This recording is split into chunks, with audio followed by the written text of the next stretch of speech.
For today's video, dadayo naman tayo. Tara! Dahil boring na kami. Kahit di naman boring dumadayo. So yun, dadayo muna tayo. Kami nila Oscar. Kasama natin sila Buddy Ramil. At syempre si Oscar di mawawala. At syempre si Michael nandyan.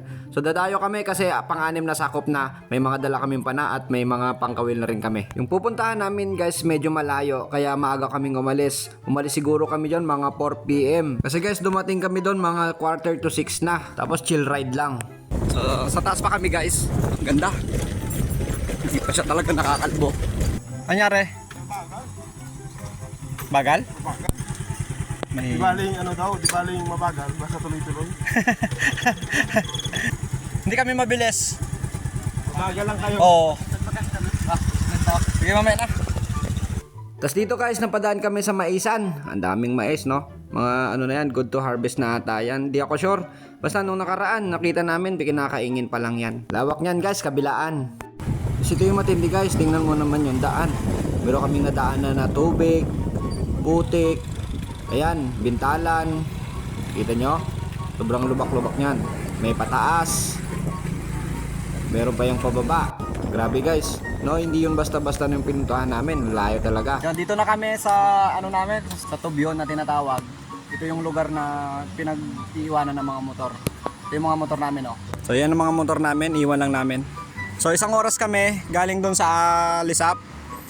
Papunta dito, isang oras yan, saktong isang oras. Lalakad pa ulit kami, pataas. Diyan pa sa bundok na yan, diretso pa yan.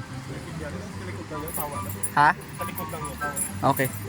Let's go! Tapos dito guys, dito talaga ako bumilib. Ini-explain sa akin ni Oscar na tulong-tulong yung mga katutubong mangyan. Siguro may mga loktanon din na tumulong dyan. Tulong-tulong silang gumawa ng daan na yan. Kasi ang daan na yan, mahirap talaga kapag baha. So ang paraan nila, gumawa ng tulay na kawayan. Di ba? Galing nila, no? Tama nga naman. Kasi para mas mapagaan yung kanilang pagdaan dito. Gagawa sila ng tulay na kawayan para mas maganda yung access. Kasi guys, doon sa unahan, mayroong mga school yan dyan.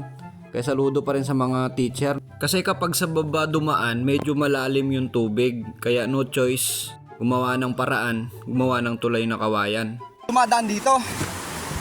Kumbaga dyan na sila sa baba kasi konti na lang tubig. Yung baha, kapag baha, dito sila. Ayan o, si Buddy Ramil. Tsaka si Michael. Pataas! Ganda! Magandang hapon, kaibigan! Magandang hapon! Pakikiraan! Bay talaga ng mga katutubo. Pag binati mo, babatiin ka din yan nila. Ito ginagawa nila, niyan tulong-tulong sila. Diba? Akyat guys. Ayan o, kita mo. Pataas na yan. Pero basic lang sa amin yan. Masaya.